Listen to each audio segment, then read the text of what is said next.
Aqua forms అంటే చేపలను పెంచడము, ఈ చేపల తర్వాత వాటర్ని మార్పు చేయాల్సి వస్తుంది చేపలు, లేకపోతే చేపలు చనిపోతాయి అనమాట ఆ వ్యర్థాలతో అంతా కూడా. అంటే ఆ వాటర్ని కూడా వేస్ట్ కాకుండా సాయిల్ లేకోకుండానే మొక్కల పెంపకం అనేది కూడా ఏదో చేపట్టారు. దాన్ని ఆక్వాపానిక్స్ అండ్ హైడ్రోపానిక్స్ అంటారు. లేటెస్ట్ అది ఎలా సాధ్యం? అది ఏం చేస్తారు? ఏం లేదు, ఒక తొట్టులో నీళ్ళు తీసుకుంటాం. ఇట్స్ అన్ ఎక్స్పెరిమెంటల్ బేసిస్ మేము చేసేది. తొట్టులో నీళ్ళు చేపలు వేస్తాం. చేపలకి మామూలుగా ఫీడింగ్ ఇవ్వాలి, అది ఉంటుంది కదా ఫిష్ ఫీడ్. అవి ఏమంటే ఫీడింగ్ తీసుకున్న తర్వాత ఎక్స్క్రీషన్స్ ఉంటాయి, అంటే ఫిష్ వేస్ట్. దానివల్ల అమోనియా అవన్నీ అయ్యి పొల్యూట్ అయిపోతుంది. ఆ వాటర్లో ఉంటే అవి ఫిష్ కూడా చనిపోతుంది. సో నార్మల్గా దీంట్లో ఏం చేస్తారు, పాయింట్స్లో వాటర్ని రీప్లేస్ చేస్తుంటారు, ఆక్సిజన్ కూడా కంటిన్యూస్గా ఇస్తుంటారు.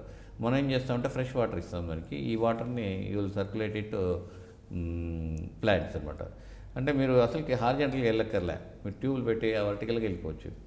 సో ప్యారలల్ ట్యూబ్స్, ఆ ట్యూబ్లో వాటర్ వెళ్తుంటుంది, దాంట్లో మైక్రోబ్స్ యాడ్ చేసి ఉంటే అది కన్వర్ట్ అయిపోయి అది మెన్యూర్ కింద అవుతుంది. దాంట్లో మీరు వేర్లు ఆ చిన్న చిన్న హోల్స్ పెట్టి అందులో ప్లాంట్ పెట్టేస్తాం. ఆ వేర్లు అక్కడ ఉండే మెన్యూర్ని పీల్చుకొనేసి ప్లాంట్ గ్రో అవుతుంది. సో అలా మనము we can grow the plants also. అంటే అక్కడ సాయిల్ ఇక్కడ ఏంటంటే ఒక చోట చౌడు నేల ఉంటుంది, ఇంకో చోట బ్లాక్ సాయిల్ ఉంటుంది, ఇంకోటి రెడ్ సాయిల్ అంటారు.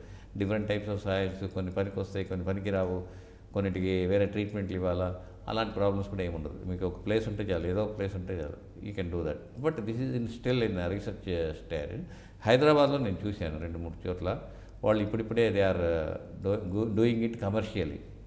సో ఇది ఎన్ఐఆర్డి ఉంది కదా, ఎన్ఐఆర్డి వాళ్ళతోటి మనము ఇంటరాక్ట్ అయ్యి మనం చేస్తున్నాం ఈ యాక్టివిటీ. సో అది డెఫినెట్గా సక్సెస్ అయిందంటే మాత్రము చాలామంది రైతులకు మంచి అడ్వాంటేజ్. సాయిల్ లేకుండానే పెంపకం లేకుండానే any plant can grow. Okay, plant కావాల్సింది మెన్యూర్, వాటర్ రెండు ఉన్నాయి. వై సాయిల్ అది ఉండకుండా అది చేయడానికి మీకు పైప్స్ దాన్ని గ్రో అవుతుంది, దాన్ని దే విల్ టేక్ కేర్, అంటే కింద పడి విరిగిపోకుండా ఉంది చేసుకుంటారు. యూనివర్సిటీలో పిహెచ్డి స్కాలర్స్ ద్వారా కొత్త కొత్త ఆవిష్కరణలు చేయబోతున్నారు. అయితే ఇటీవల మీరు దోమలపై దండయాత్రని కూడా అసలు కొన్ని మొక్కలను కూడా కనుగొన్నారంటే ఆ మొక్కలు నాటుకుంటే దోమలు రావు అన్న పరిస్థితి, అంటే ఆ మొక్కల్ని కూడా మీరు ఉత్పత్తి చేస్తున్నట్లు తెలిసింది. మా పిల్లలు ఏంటంటే ప్రతిదానికి రియాక్ట్ అవుతారు, ఇన్నోవేటివ్గానే ఉంటాం మేము ఎప్పుడు కూడా. ఇప్పుడు ప్రభుత్వం ఏవైతే కార్యక్రమాలు ఇస్తారో అన్నింటిలో కూడా మా వాళ్ళు పార్టిసిపేట్ చేస్తుంటారు. అంటే మనం ప్రోగ్రామ్ కావచ్చు, దోమలపై దండయాత్ర కావచ్చు, క్యాష్లెస్ ట్రాన్సాక్షన్స్ కావచ్చు, మన నీరు ప్రగతి ప్రోగ్రామ్స్ కావచ్చు, వీటిలో. సో దోమలపై దండయాత్ర చేయమన్నప్పుడు ఒక దీనిలాగా చేయమన్నప్పుడు మా వాళ్ళు ఏం చేశారంటే అవేర్నెస్ ప్రోగ్రామ్స్ ఇవ్వటమే కాదు, మస్కిటో రిపెలెంట్ ప్లాంట్స్. మన దగ్గర రవిప్రసాదరావు ఉన్నారు ప్రొఫెసర్, ఆయన botany professor. We have a nursery.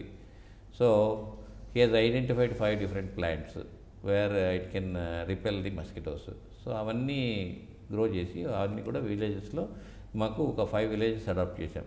ఇక్కడ కందుకూరు ఒకటి, చిన్నకుంట ఒకటి, కృష్ణంరెడ్డిపల్లి ఒకటి, ఇటుకలపల్లి ఒకటి, ఆకుతోటపల్లి ఒకటి, ఈ 5 villagesలో మేము ఈ యాక్టివిటీస్ అన్నీ చేస్తుంటాం. సో మా పిల్లలు అక్కడ వెళ్ళి వాళ్ళకు పంచడం కూడా జరిగింది.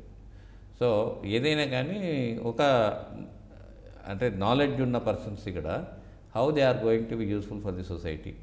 సో ఆ యాంగిల్లోనే థింక్ చేయమంటాం. మేము ఇక్కడ ఇన్నోవేషన్ సెంటర్ పెట్టుకున్నాం, ఇంక్యుబేషన్ సెంటర్ పెట్టుకున్నాం. నాగభూషణ్ రాజీవ్ గారు డైరెక్టర్ దానికి. సో ఇక్కడ ఏంటంటే వాళ్ళ ఐడియాస్ ఏవైతే ఉంటాయో అక్కడ డెవలప్ అవ్వడానికి స్కోప్ ఇస్తామన్నమాట. సో ఐడియాస్ మన యంగ్ జనరేషన్ ఇక్కడ ఏంటంటే ఇంకొకటి చెప్తారు, ఇంటెలిజెన్స్ లెవెల్స్ అనంతపూర్ పిల్లలు ఎక్కువ ఉంటాయి. ఎందుకు కారణం ఏంటి సార్? కారణం ఏంటో నాకు తెలీదు. ఎందుకంటే some people who assess that doctors కానీ వీళ్ళు కానీ చెప్పడం ఏంటంటే yes something is there, we don't know what is the root cause.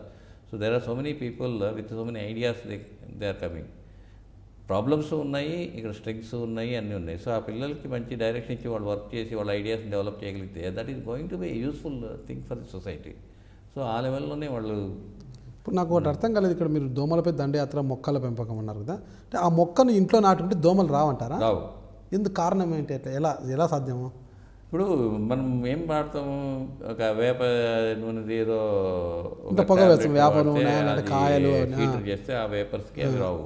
వాడుతున్నాం కదా మనం, కాయల్స్ వాడతాం. ఇవన్నీ ఏంటి, దే ఆర్ ఆల్ ఫ్రమ్ ప్లాంట్సే.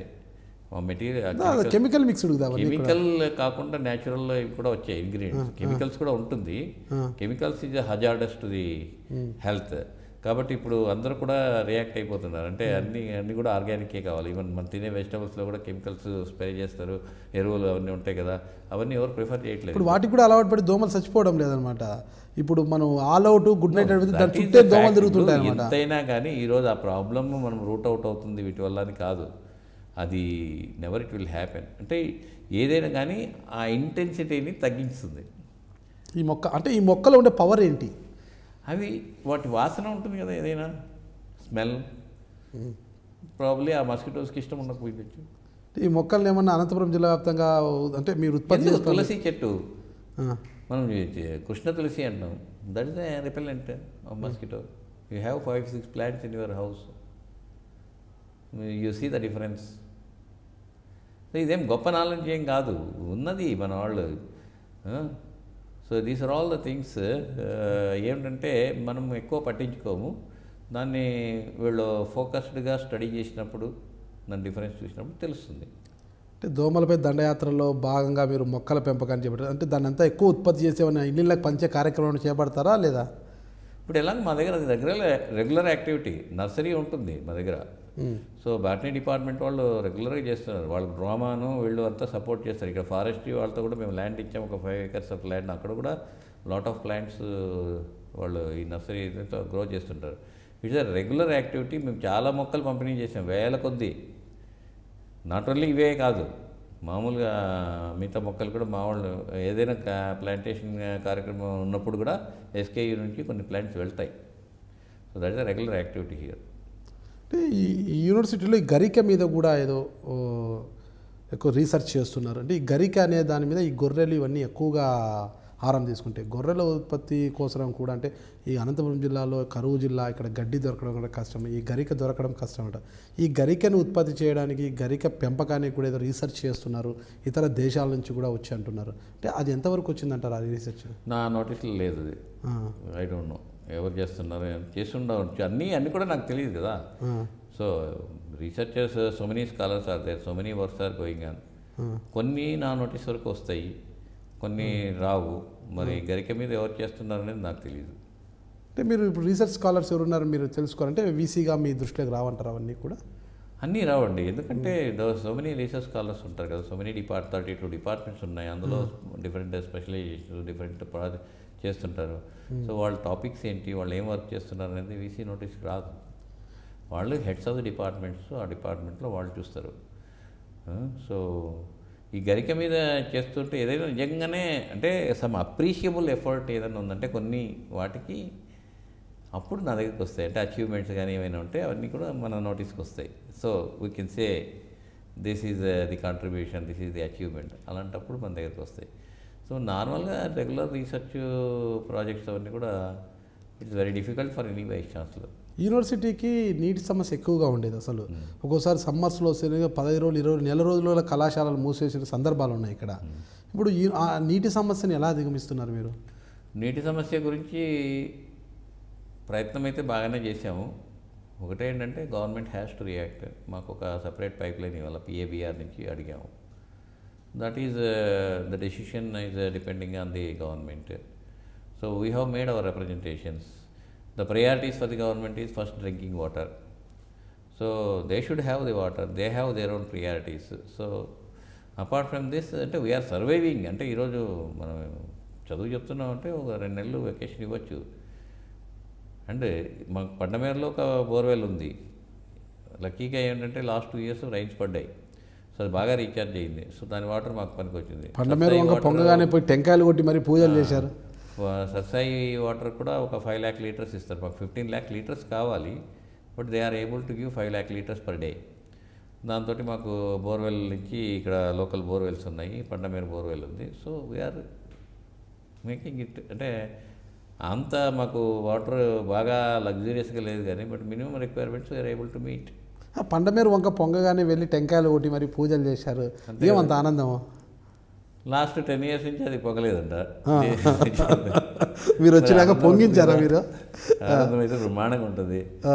మీరు పొంగించారు దాన్ని పండగని, కొబ్బరికాయలు కొట్టి మరీ పూజలు చేయడం. Happiest thing. అంటే మనకు ఇక్కడ ఇంకొకటి, ఈ యూనివర్సిటీలో సెమీ యారిడ్ రీజియన్లో ఎక్కడా లేనటువంటి ఒక laboratory, almost 10 crores worth laboratory ISRO వాళ్ళు సపోర్ట్ చేసి, ఫైనాన్షియల్ సపోర్ట్ చేసి మన దగ్గర అట్మాస్ఫియర్ సైన్సెస్ ల్యాబొరేటరీ నుండి డెవలప్ చేశారు. Past 10-15 years slowly it has come to a level. ఇక్కడ ఏంటంటే మన అట్మాస్ఫియరిక్ స్టడీస్లో we are number 1 in this particular semi arid రీజియన్లో. అంటే బెలూన్స్ వాళ్ళు పంపిస్తారు పైకి, అప్ టు 35 kilometers మనకు డేటా వస్తుంది. ఏం డేటా వస్తుందంటే అక్కడ ఏం టెంపరేచర్స్ ఉన్నాయి, వెలాసిటీస్ ఏమున్నాయి, విండ్ స్పీడ్స్ ఏమున్నాయి, అక్కడ పొల్యూషన్ ఏముంది, హ్యూమిడిటీ ఏముంది. సో ఈ డేటా అంతా కూడా వాళ్ళు జనరేట్ చేస్తారు. నిజంగా నేను వెళ్ళి చూసినప్పుడు కూడా ఒక వండర్ అవుతుంది. ఒక పర్టికులర్ బెలూన్ క్రాస్ అవ్వగానే టెంపరేచర్ ఒక 5 degrees తగ్గిపోతుంది. How it happens? గ్రాడ్యువల్గా తగ్గాలి కదా. అంటే అది బౌండరీ లేయర్. ఆ బౌండరీ లేయర్ ఎందుకు ఫామ్ అవుతుంది, ఈ హైట్లోనే ఎందుకు ఫామ్ అవుతుంది, అది వేరియేషన్ ఎందుకు ఉంటుంది. So this all depends on the pollutions, atmosphere conditions, వీటన్నిటి ఈ డేటా అంతా వాళ్ళు they are posting to the ISRO. There are around 8 to 9 scholars are working on that. ఇందులో ఈ డేటా కోసం even international people are also looking at it. అంటే ఈ data వల్ల ఏంటంటే ప్రాపర్గా డేటా అనలిటిక్స్ చేయగలిగితే, ప్రాపర్ అనాలిసిస్లో మీకు అసలుకి ఎందుకు కరువు వస్తుంది, ఒకప్పుడు రైన్ ఎందుకు పడుతుంది, ఒక ఇయర్ రైన్ రావటం లేదు ఎందుకు, ఈ టైప్ ఆఫ్ థింగ్స్ కూడా వాళ్ళు దే కెన్ ప్రెడిక్ట్. సో అలాంటి మంచి ల్యాబొరేటరీ కూడా మన యూనివర్సిటీలో ఉందండి.